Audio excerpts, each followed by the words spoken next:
it's a myth, right? That regulation kills innovation. In fact, it's the opposite, as we discussed before, right? It's actually regulation or restriction is the mother of all invention, right? That's why we create, that's why we innovate, is to get over constraints. The Amber Mac Show on Canada Talks, Sirius XM 167. Welcome to the Amber Mac Show. Coming up on today's episode, we go deep into the future of AI. We also chat about how Meta's headsets could power the U.S. Army, what we need to do to help Canadians keep their elbows up, and why fans were just celebrating Taylor Swift this past week. But Jeff, first up, I want to ask you, what is new in your part of the world? Well, you might remember that last week I shared a story in TheOtherMac about how a couple major newspapers, let an AI-generated summer reading list go to print.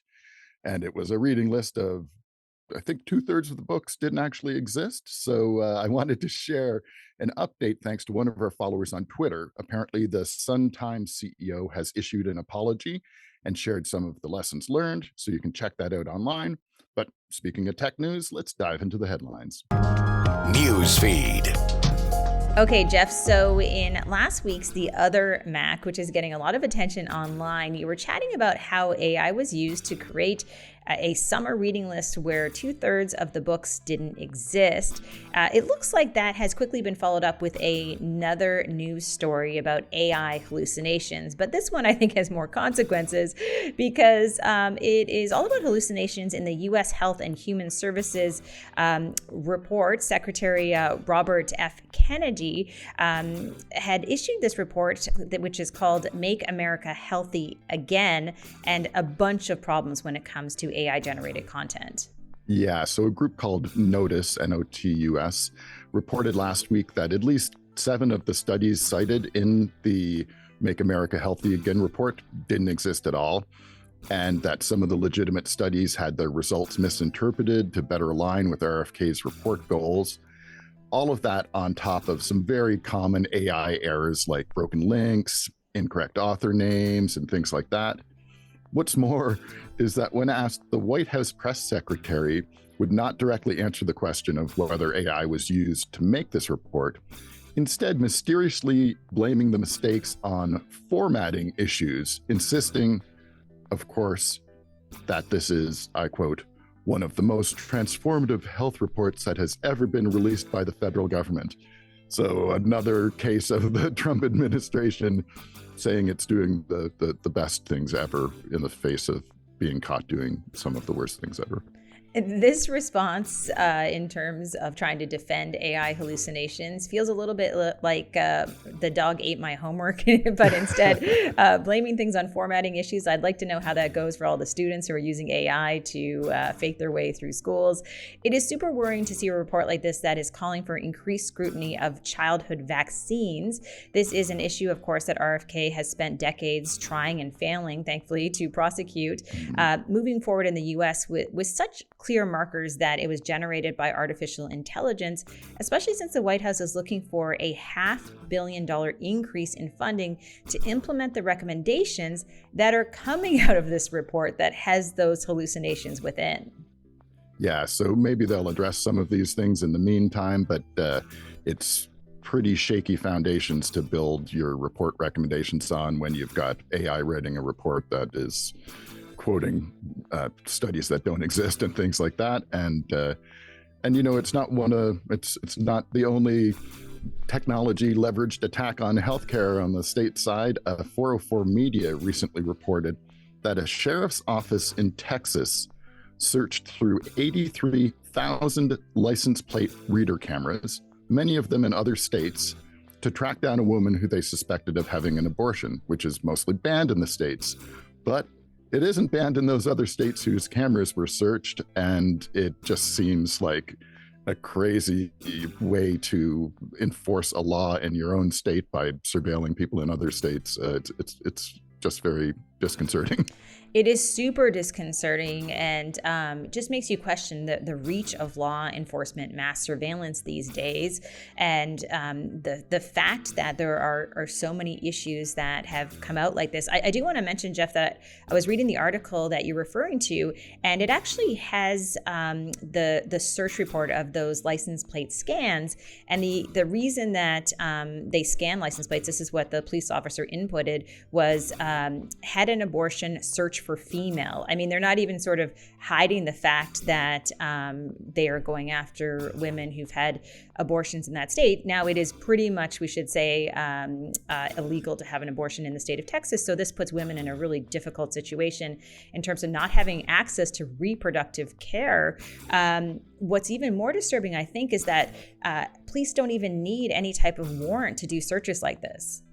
Yeah, and it's if you've got all of this surveillance state that's been growing and growing, we're going to have AI looking through cameras we set up everywhere, reporting hallucinations to police cops around the state or the country or whatever. It's really setting up to be a pretty, I don't know, the mass surveillance stuff is not really in the right hands for people who can be responsible with it. I know that they can do some good, but I think we're seeing risks, and I don't think these kind of concerns are going to diminish when we have things like next story increasing rumors that Meta is going to be part of a collaboration with a defense tech company to build VR, AR helmets and other wearables with AI integration for the US Army. So that gets even scarier. It does get even scarier, especially when you have big tech companies like Meta who are being potentially granted contracts. And we know that Meta has such a questionable history in terms of how they manage things like privacy. So I really don't understand how it gets to that point where there seems to be no repercussions for some of these big companies. We do want to mention as well that when it comes to big tech companies who are engaged in defense contracts, that's certainly not something that is new. Many of the big tech companies do engage in these defense contracts, especially in the US.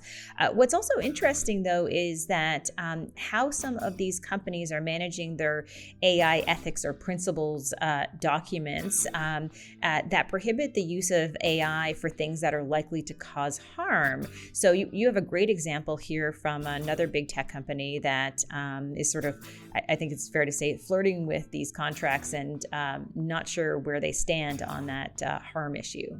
Yeah, and I think for Google to be, do you remember when Google's thing was do no evil? Well, we've come an awful long way from do no evil to let's remove the quote that says we shouldn't do things likely to cause harm with the AI so we can probably get defense contracts. And keep in mind, this is the same Google whose AI overview tool in its search has been in headlines recently for being unable to even reliably tell what year it is currently. So responses to the question, is it 2025, were answered by Google's AI saying, I quote, no, it's not 2025. The current year is 2025. So I just don't know where these things are going. I believe Google's now addressed that issue. But these are the kind of things that make me so wary about using AI and tech and putting it in the hands of people who are not really demonstrating that they're going to use it responsibly. And all of this stuff's being trained on us. So it's weird to think as a consumer, whether you're using your Oculus Rift headset or something, that they're leveraging what they learn from you to build weapons and things like, maybe not directly weapons, but things that are going to be used in the army. It's really not what any of us signed up for, I don't think. Just a note too on AI overviews. I was listening to a podcast recently from Hard Fork, and it's one of my favorite podcasts. And they were at a recent Google event, and they broke down some of the announcements from that event. Now, you and I have covered that on this show, but I do want to say that they were saying a lot of people are very confused about how sort of AI search is showing up in their lives, because you have these AI overviews that you didn't ask for at the top of your Google searches, but you can also use AI's assistant Gemini to search as well. So there's all these different ways that I think people's search experience is being reshaped by AI. So I just wanted to mention that in case people weren't familiar with what the idea of an AI overview was at the top of your search. And just a shout out to Jeff, because you have a segment that you've done in the past on AI search. Yeah, and why it sucks. Yeah, that people can check out as well. So in other news, in terms of tech companies that are doing things well, Apple just reported in its App Store Transparency Report that of the 7.7 million app submissions they reviewed in 2024, 1.9 million were rejected because they didn't meet the standards of the App Store, including those linked to spam and fraud. Yeah, this is great to see. That's almost a quarter of the apps that were submitted that are being refused by Apple. And even for appeals, the success rate of those apps that were denied, the success rate upon appeal was only 1.6%. So it really seems like Apple's taking this stuff seriously. And I think, it demonstrates that there's value to Apple running its own app store to enforce standards that protect its customers. And I know the EU has pushed back against things like that, but from where I'm standing, I would be much more comfortable downloading an app from the Apple App Store than I would be putting an app on my Android phone.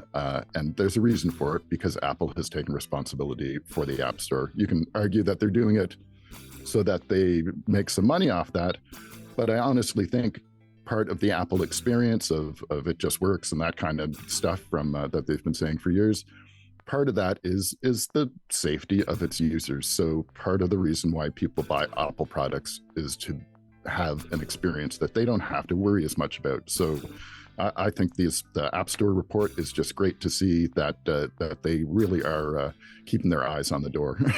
Yeah, and I think, generally speaking, maybe we could talk about this on a future episode. I think it's worth noting too, like, in my opinion, covering this space and working with some of these companies over the years, that it is that, I think Apple and Google, generally speaking, try to do the right thing. And there are missteps along the way. I think Apple's gotten the privacy stuff right really forever, but certainly they've had other issues. Meta, to me, lives in another category where they never seem to take responsibility for anything they do, and they're really slow to actually change. And so I just mentioned that because I think there's sort of a hierarchy in terms of the evilness of I totally agree. Some of these tech companies, and Meta just keeps faltering. In other good news, at least if you are a Swiftie, Taylor Swift has regained ownership of her music masters, so you can now stream the original releases guilt-free instead of having to restrict yourself to Swift's Taylor version re-recordings. This is very inside baseball, Jeff, but I don't know if you're a Swiftie or not. I imagine there's a lot of people who are excited about it. I'm not a Taylor Swift fan by any means, although I totally respect her, but I've always been impressed by how she handled, in the initial case, Scooter Braun buying her masters out from under her nose. So she re-recorded all those albums, and then put them on the streaming services. Well, that's one thing, but to have the power over your audience, the connection with your fans, that you can actually get them to stop listening to the original recordings to listen to your new Taylor's version recordings, that's just very impressive. So it's great that everything's worked out, and I'm pretty sure people are going to appreciate hearing the original Taylor Swift versions. And you're hearing her with a younger voice, you're hearing how it was originally done. I'm sure people will be very happy to go back to that. So glad that has all come together. Absolutely. A whole generation was recently celebrating Taylor Swift Independence Day, as they called it, on a recent Saturday. So I know it's a big deal. Now, let's make that move from music to movies and TV, Jeff, because you're going to talk about why there's a limit on how useful higher resolutions are as TVs make their way from 4K to 8K and what that all means. The Other Mac. We used to talk a lot about screen resolutions back in our Command N days, where we had to compress and host our own video files, but thankfully things have gotten a bit simpler since then. It was almost 30 years ago when the first TV station in the US began to broadcast in digital, and it took about 10 years for high-definition broadcasts to start to take hold. By 2015, over 80% of the households in the US had at least one HD TV, which in terms of resolution is 720p or 1080i or p, which means the TV displays between 720 and 1080 lines of pixels, a significant step up from the 480 lines shown by the previous standard definition or SD TVs. Today, most consumer televisions are 4K or 4K Ultra HD if you're talking high-end stuff. This has 2,160 lines of resolution, so that's 4 times as many pixels as 1080p HD. But technology being technology, the evolution has not stopped there. So without getting too lost in the details, let's look at where things are going. These days, there's increasing discussion around 8K TVs, which have 4 times the number of pixels as 4K TVs at 4,320 lines. So is it time for consumers to consider upgrading? In my opinion, not really. Let me explain. The biggest problem I see is that the vast majority of people these days watch video exclusively through streaming services. Now, the most common non-streaming format for 4K video is Blu-ray, and a Blu-ray disc can hold up to 100 gigabytes, although this can include extras and other content. So the easier way to look at the quality of the image on a Blu-ray is by the maximum bitrate, which is basically how much data is passed from the storage device to the TV each second. For 4K Blu-ray, the maximum bitrate is 128 megabits per second. So if you put in a 4K disc into your Blu-ray player to watch a movie or a TV show, there can be as much as 128 megabits of data sent to your TV each second. Let's compare this with streaming. Now, these numbers may change, but it currently appears that services like Netflix and Disney Plus stream 4K content at a video bitrate of up to 25 megabits per second, and it's even less on other services. That's only 1/5 of the maximum bitrate of 4K Blu-ray. So why would this be? First of all, there's a savings aspect to this, as it costs the streaming services more money to stream the same content if the bitrate is higher. But there can also be limitations based on your home internet and router speeds. In any case, what's being called 4K on streaming has nowhere near the same video bit rates of actual 4K content on a Blu-ray disc, which means the video content you're watching through streaming is being heavily compressed to reduce its size, even at 4K. And at 8K, it would be that much more compressed. So while your TV is displaying the same number of pixels, whether you're streaming or watching it on a Blu-ray disc, the picture from the Blu-ray disc is going to be considerably better. But that's just one problem with 8K. Another is that there just isn't that much content distributed in 8K. For example, Warner Brothers recently announced that it had scanned over 20 movies shot on film to 8K, which is great. But that's just 20 movies from a giant studio that's been making films for over a century. Apple is also producing some content in 8K, but that's for the Vision Pro, whose future is far from certain. So even if you buy an 8K TV, almost none of the content you watch on it will be natively at 8K. Instead, your TV will use artificial upscaling of lower resolution content to fill all of those pixels, which compromises the video resolution. Finally, 8K content is frankly getting beyond the human ability to discern in normal situations when you're looking at a TV in your house. So unless you have a really giant display or you're only a couple feet from your TV, your eyes probably aren't going to notice much difference between 8K and 4K. And thankfully, all of this is actually great news because it means that anyone who already has a 4K TV has all that they need.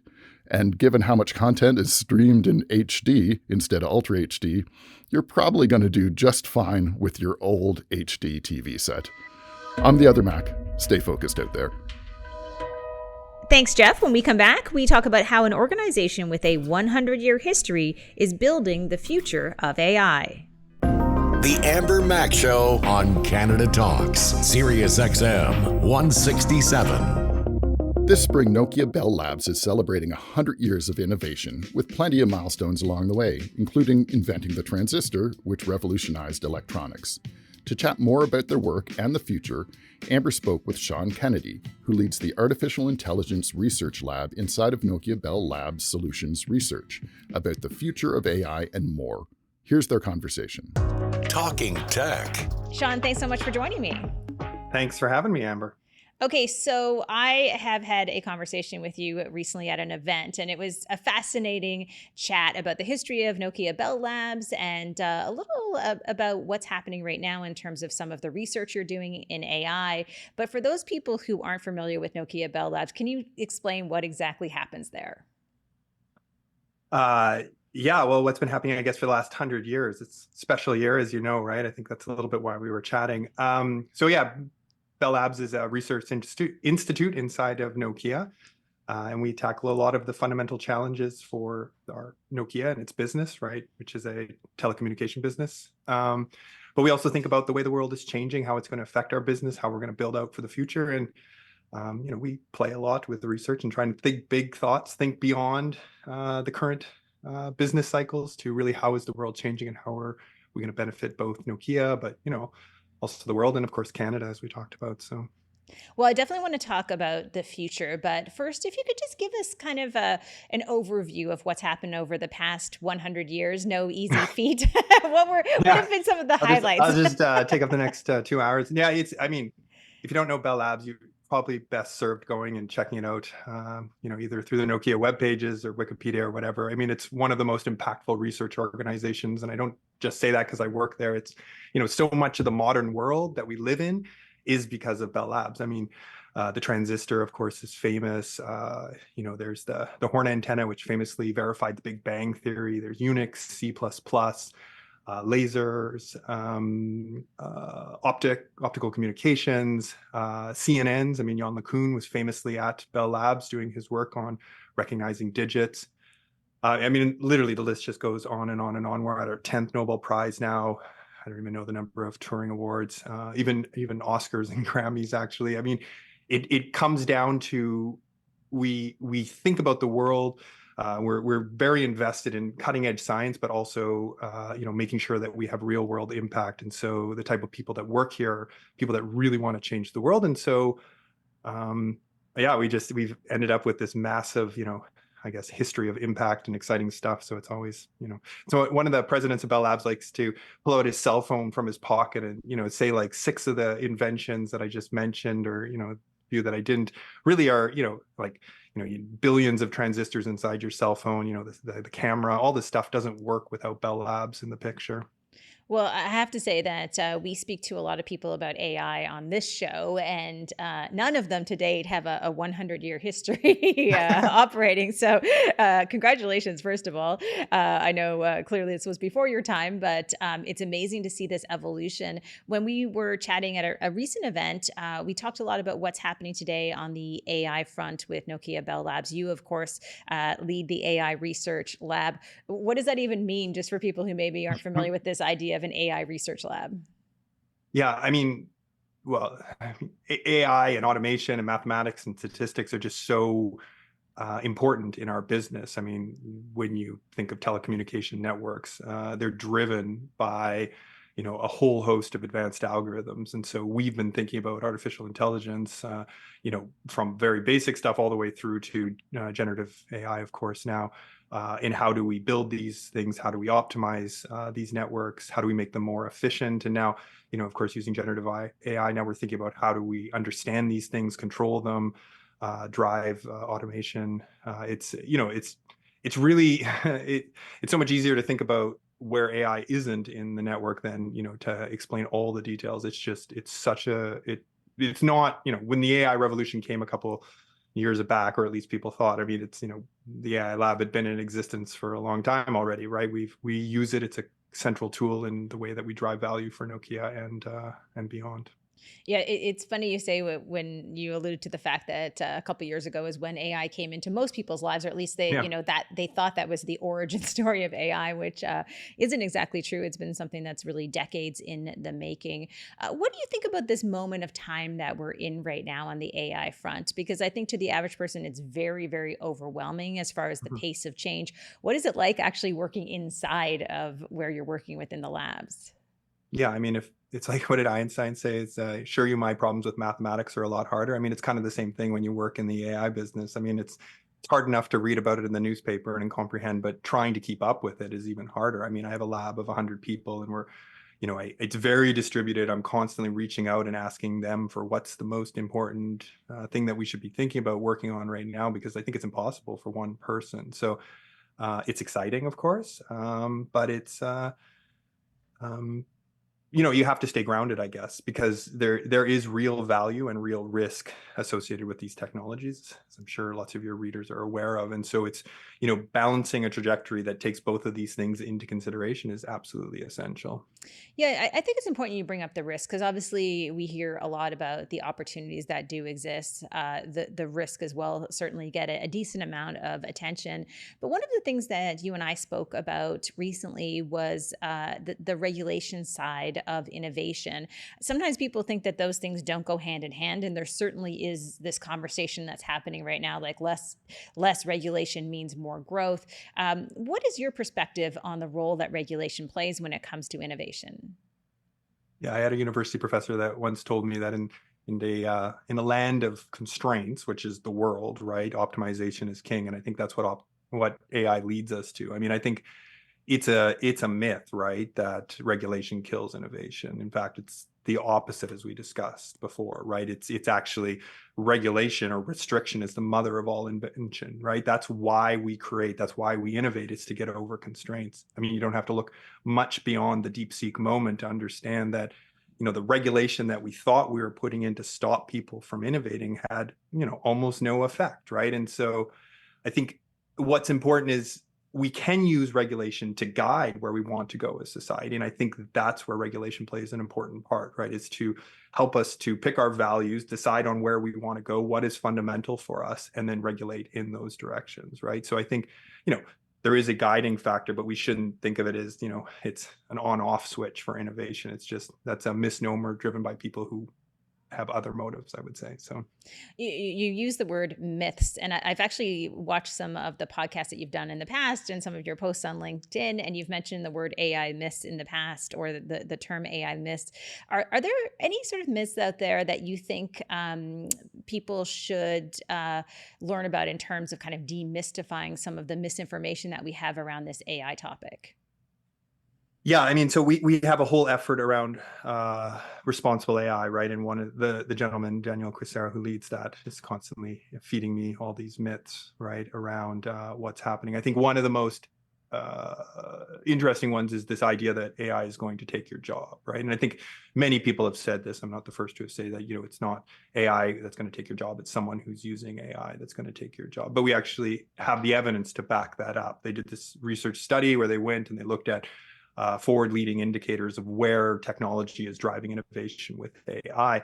And what came out of it pretty clearly is that there's just a wealth of opportunities for people to learn to leverage AI, to use AI in their day-to-day life. You don't have to be a mathematician and an AI, specialist to leverage these things and actually change your life. But, everyday people should be using these technologies, and you should understand these technologies, because I think the truth is it's definitely coming, right? You're going to see automation driven by these technologies, but it doesn't have to be the end of what you're doing. It can be the change, the augmentation, or the impetus to build something new. I was talking to my brother recently. He's looking for a little bit of a career change right now, and I was saying, like, grab the latest AI tool, start chatting with it, and then just own it, right? Don't pretend that you're all of a sudden, someone you're not, but say, hey, I was working with AI, because I think that's just going to be a very normal sentence going forward.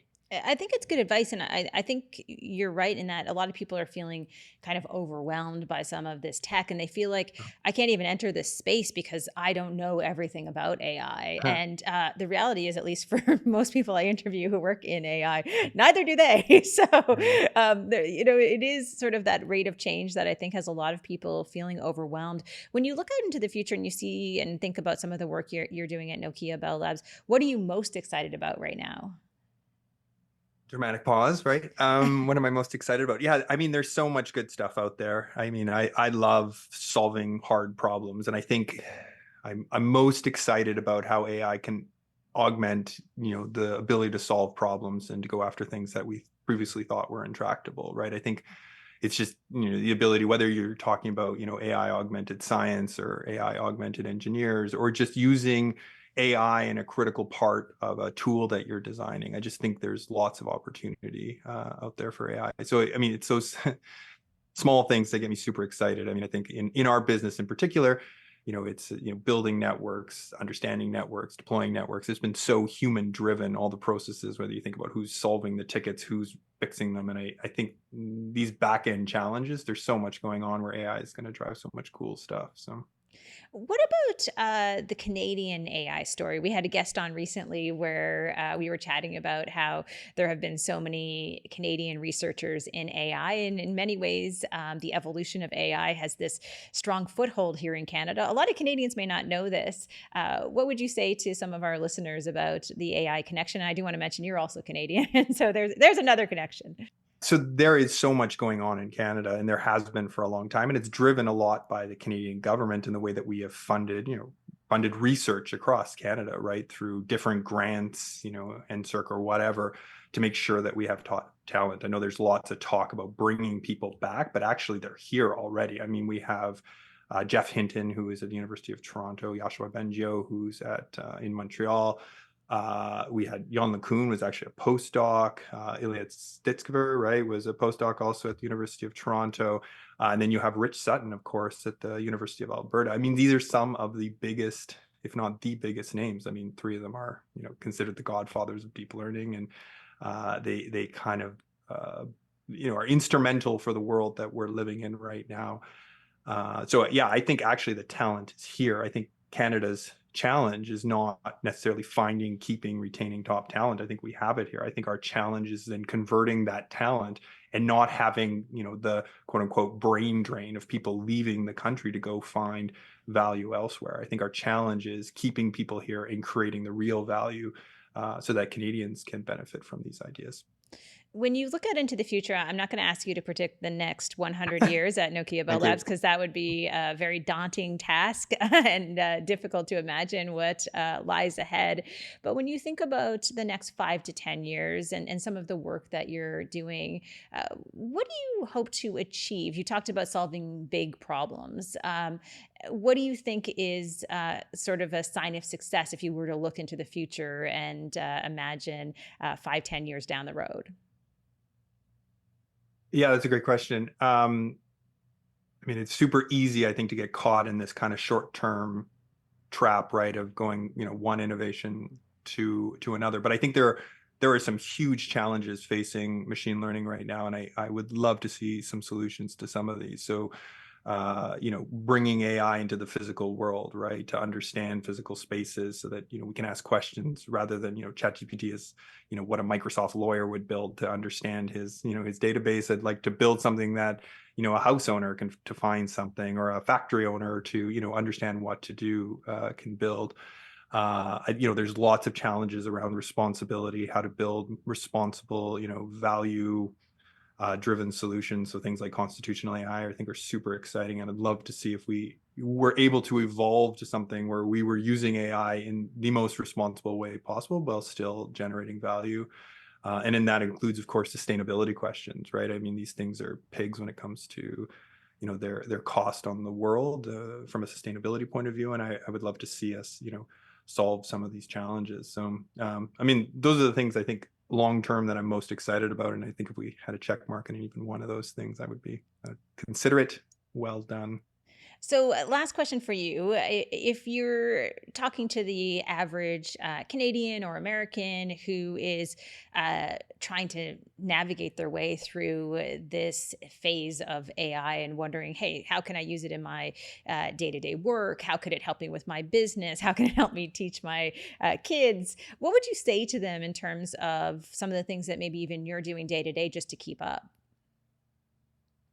Yeah, well, don't ignore it, I think, is the biggest thing. It's super easy to put your head in the sand and just kind of expect that things will be okay. So I think start using AI, get an understanding of what it can do, what it can't do, and then start to get a sense of what you think are the the most important things to you, like that are the uniquely human tasks that you will retain for yourselves, right? Whether it's writing, whether it's hanging out with your kids or whatever. I think it's a balance, but yeah, I mean, the time is now. The tools are out there. They're fun to play with, but they're not everything. So Absolutely. If people want to learn more about Nokia Bell Labs, where's the best place for them to go?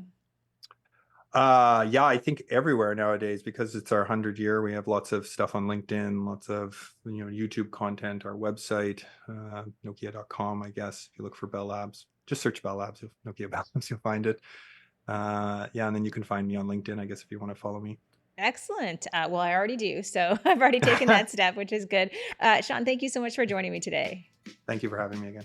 Thanks, Sean and Amber. Speaking of organizations that have been around for more than 100 years, Amber sits down with the president of one of the country's leading think tanks to talk about the future of Canada. You're listening to The Amber Mac Show on Canada Talks, Sirius XM 167. Canada is at a crossroads right now, with leaders across all industries strategizing so that we can become less dependent on the United States. To further this conversation, we're partnering with C.D. Howe on an interview series to learn about new ideas to help Canada's economy move in a better direction. Here's Amber's conversation with Bill Robson, President and CEO of C.D. Howe Institute. Weekly follows. For people who aren't familiar with C.D. Howe Institute, what do you do? We are a think tank. We look at public policy problems, especially where there's kind of an economic angle, where you've got some insight that tells you how the economy might respond, how people might respond differently, if they were taxed differently, if we had different trade policies and so on. We're not committed to any particular point of view, and we often publish papers that disagree with each other. So there's a bit of a cognitive dissonance sometimes among our audience. Bill, Canadians are facing a lot of uncertainty right now. There are rising costs. There are a lot on the minds of everyday Canadians. So can you unpack what's going on today and what are most Canadians struggling with at this moment? The thing that's very acute for us right now is the state of the economy and the threat of trade wars with the United States. So if you're in an area that's affected, if you're an automotive worker, for example, you've got a very immediate concern. What is making this a lot harder to deal with is that we're at the end of about a decade now when Canadian living standards really didn't rise.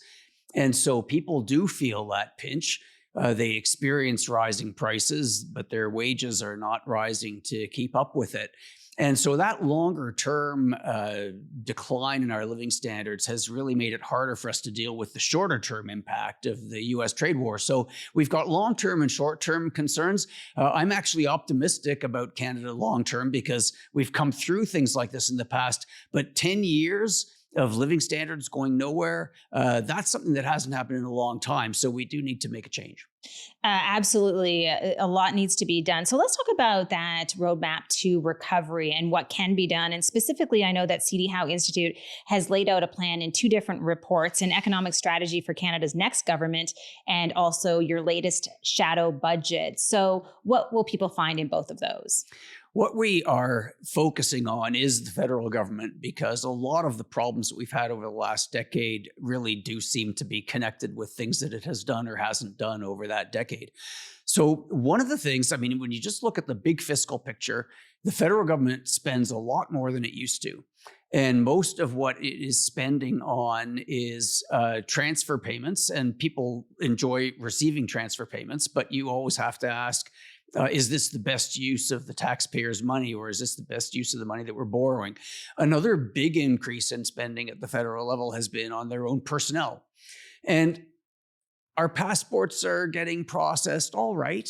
It's not a disaster. Tax, a lot of people would have strong views about that. They're kind of pulling it off, but has the service improved in proportion to the increase in cost? There's no way that it has. And so again, we've just seen the federal government bloating in a way that has put the squeeze on the rest of the economy. In some ways, it's obvious, the taxes that we're paying, that's quite visible to people. In other ways, it's a bit more subtle.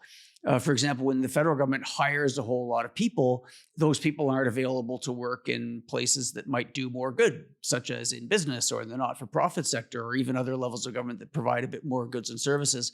And then when they borrow money, that's absorbing saving that we could have used for other things. We could have used it for housing. We could have used it for investment. So those two things are a bit more subtle. It's not something that really, hits you between the eyes. But after 10 years of it, we're feeling the effects.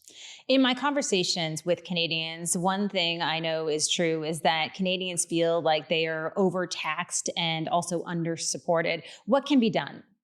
Well, one of the things that you want to see the federal government do, and I'll start with them, is to spend less and spend smarter. So when you think about what you want a national government to do, it has to defend the country. I mean, there are certain things only a national government can do. There's a degree of economic management that goes with that. And then some of the taxes that are very important, like corporate income taxes, you want the national government to be doing that.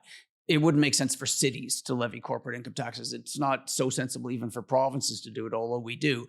So in the areas where it ought to focus, we want to see the federal government focus more. And when the federal government is wandering away from its mandate and getting into areas of provincial jurisdiction, I mean, people think healthcare is important, and so they tend to think that the national government should be into it. But the feds don't deliver healthcare services. They're not very good at it. And so it's partly a matter of refocusing. And I'll just go back to what I said a moment ago. The federal government is costing double what it used to. It's borrowed an enormous amount over the last few years, and remarkably little of it was directly to do with COVID. And it's taxing us a lot more than it used to, and it's gotten a lot bigger in terms of headcount. We haven't seen anything like the improvement that we should. And so that's been squeezing the rest of the economy. It is also fair to say that over the past 10 years, we have faced crisis after crisis. You said at the beginning of this conversation that you are feeling optimistic. So what can we do to regain control? Well, I would like to see the federal government get its budget under control. We are going to be paying much higher taxes as a result of all the extra interest payments that they're going to be incurring as a result of the increase in debt. And Canadians are very heavily taxed. We pay heavy personal income taxes. As a sidebar to some of the concern we have with the United States right now, I'm very frustrated that as we think about the talent that we could be welcoming home to Canada, because a lot of Canadians live in the United States, as I think about the talent that might want to relocate to Canada from the United States, one of the first things they're going to encounter is top marginal tax rates of over 50% in most provinces that hit you from quite a modest income level when you compare us to other countries. So we're very heavily taxed, and our businesses are taxed, and as a result, they're investing less than they could otherwise. And so that's the first thing that we focus on in our shadow budget and also in this economic strategy, is just getting that burden down. Because if you're not attracting people, if you're not retaining talented people, then it's pretty tough to see where your base for getting going is. How do we stop this overspending? It's a very tough thing to rein it in when there isn't serious political direction from the top. And the last time we saw this was during the years of Jean Chrétien as prime minister, Paul Martin as finance minister. And after sort of fooling around the margins, if that is not too dismissive a way of putting it, they realized they had a problem on their hands, and they buckled down, and they did one thing that I think is absolutely essential. They said, we're going to balance the budget. None of this percent of GDP, none of this debt ratio. A lot of people think that a balanced budget is kind of a simplistic way of coming at it. I say it's the one that works. There's nothing like that bottom line. I mean, in your business at the C.D. Howe Institute, you do not want to be in the red. And I think it's the same thing for a government. You want the target to be solid so that when somebody says, I got a great idea to spend an extra dollar here, the conversation is immediately, okay, where are you going to spend less? Or would you actually raise taxes by $1? None of this, oh yeah, we'll borrow and let it take care of itself. So taking into consideration everything that we've talked about so far and thinking about the urgency of the situation, what can you leave me with in terms of how quickly we have to act? And again, long-term, looking out what's at risk if we don't? Well, what's at risk if we don't? Let me just start with that, and I'll come around and finish with it as well, because it has to do with the politics of it. We've had a decade of very low investment, very low productivity growth, stagnation in wages, and people are very unhappy about it, and people are feeling vulnerable in the face of the U.S. threat. So that's what's at stake. What do we need? We need that sense of urgency. I've mentioned a lot of things on the fiscal side. I think it would be a good idea for us to actually cut corporate income taxes. I'd like to see us cut personal income taxes, including at the top end. I would like to see that hard bottom line target. And then we can move on some other things as well that we that are priorities, like getting the internal market gummed up by all these restrictions and so on. And the thing that I think think is helpful about the current trade crisis with the United States is it has focused people's minds. It has made people willing to contemplate doing some things that otherwise they wouldn't have been ready to do. And if I'm the federal government, I want to seize that opportunity, because if the temperature goes down, if we start to get a bit more of this populist, oh, let's have these sugary snacks over here and this little handout over there, then the moment passes. And then what are you looking at? You're looking at 5, 10 more years of the same thing. Politically, that doesn't work either. So that would be my message to the federal government. You've seen what 10 years of this sort of thing does. Let's not have 10 more. Let's do something different. So now is the time to act. Now is the time to act. Absolutely. Well, listen, for people who want to read either of these reports, where's the best place for them to go? cdhow.org, our website. We're a not-for-profit or charity. We give everything away. So it's all there. And if you don't agree with it, let us know, because we're trying to figure these things out just like so many people are. Excellent, Bill. Thank you so much for joining me today. Thanks to C.D. Howe Institute for supporting the Amber Mac Show. Before we wrap up today's episode, here's a 2-minute message from C.D. Howe Institute about threats to Canada and opportunities for the future.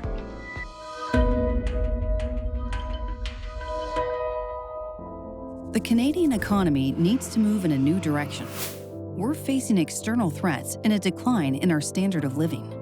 And if we keep going down the same road, we are putting our future at risk. It's elbows up for our economy, and the C.D. Howe Institute has the roadmap to help. The Research Institute's new economic strategy for Canada's next government offers clear, practical policy solutions for today's challenges, starting with tax reform. A comprehensive review of our corporate tax system is overdue, and creating a national tax commission to review our system can help make it more competitive. We also need growth-oriented tax changes, like lowering the tax rate for the second personal income tax bracket from 20.5% to 15%, and cutting the general corporate income tax rate by 2 percentage points. Reducing our dependence on the U.S. can also help Canada deal with external threats, according to the C.D. Howe Institute. This means diversifying our trade relationships through agreements with the UK and the Association of Southeast Asian Nations, working with provinces to reduce barriers to internal trade and make it easier to undertake major energy and mineral projects, and upgrading and rejuvenating trade-related infrastructure. But tax and trade are only part of the picture. A new fiscal framework will increase the odds of Canada meeting its fiscal targets. This should include guiding principles for fiscal and complementary policies to keep everything on target. A legislated multi-year ceiling on non-cyclical spending, except for responding to economic downturns, natural disasters, and other irregular events. And pre-election fiscal updates published by the Parliamentary Budget Officer, giving all political parties a clear picture of the economic and fiscal situation. It's not too late to help Canada's economy move in a new direction. See the full roadmap at cdhow.org. That's it for this episode. Remember, you can follow us on social media. If you have any tech news that you want us to cover or thoughts on past shows, please share them on there. For example, Paul B3 on Blue Sky had this to say about last week's show featuring the manager of the Tragically Hip. So cool. God, I long for the old days with Gordon the Hip.